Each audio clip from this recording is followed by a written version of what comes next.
கடலளவு கிடைத்தாலும் மயங்க மாட்டேன்.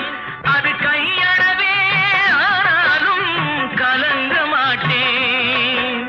உள்ளத்திலே உள்ளதுதான் உலகம் கண்ணா, இதை உணர்ந்து கொண்டே துன்பமெல்லாம் விலகும் கண்ணா.